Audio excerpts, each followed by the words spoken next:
Hi, I'm Deborah Kontinsky from the Critter Pattern Works. I specialize in machine animal appliques. And the reason I started out doing animals as a theme was because the only thing that was available in 1989 was essentially a cookie cutter shape applique that didn't give very much detail. Since I have a background in design, it seemed like a natural to come up with my own unique style and do quilts that were different from other people's quilts. And that's our main purpose, is to give you something that's not done by somebody else. I don't like to copy something that's already been done. So I like to explore something that is new.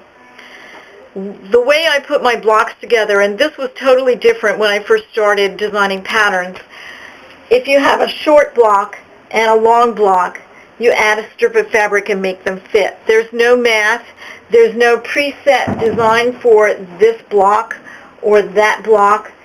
Usually I leave 2 inches all around the design and then cut it down after I've appliqued. But if you want to put a short block together with a long block, you just add a strip. This becomes a unit, and then when you put other units, you may find that you need to add another strip to make them fit together.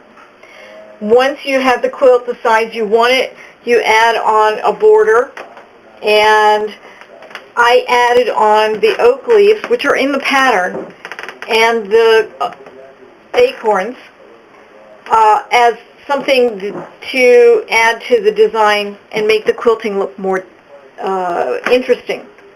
When I first started to quilt on the sewing machine back in 1990, I was using a regular foot, and this foot had a tendency to push the top layer of fabric so that there was a little ridge here, and when I went around, the quilt block was no longer square. Then I found that you could use a darning foot. This is a foot that jumps up and down.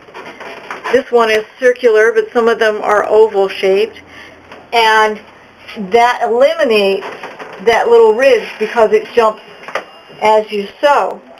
But it's difficult to get the threads through the foot because it's closed in the front. And then I found this open-toed foot, and that allows you to put the threads underneath the foot as you're starting and stopping. So you're jumping along, and then you can stitch in any direction. You don't have to rearrange the quilt. Sometimes it's more convenient and more comfortable if you're sewing toward yourself, but I will show you that in the demonstration. First, we need to set up how you put the quilt parts together, the backing, the batting, and the quilt top. So let's get on with that.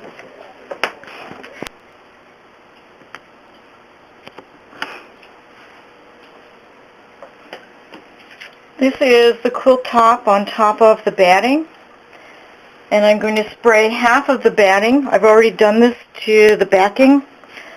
It has spray on it. I've made little marks on the edges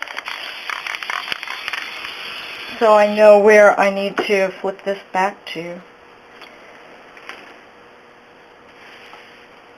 The spray that I'm using is made by the people who make Schmetz needles, but you can use any spray that you find in your quilt star.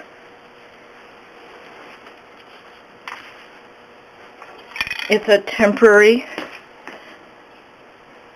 adhesive, repositionable, pressure sensitive, will not transfer to fabric. It's ozone safe. And the reason I put the hash marks down on the corners to make sure that the lines are straight for the borders. Next step is to take it to the ironing board and press it to make sure that it adheres really well. And then you can pick the whole thing up. I've already pressed the back so there's no wrinkles. And the next step is to iron it, take it to the sewing machine and sew it.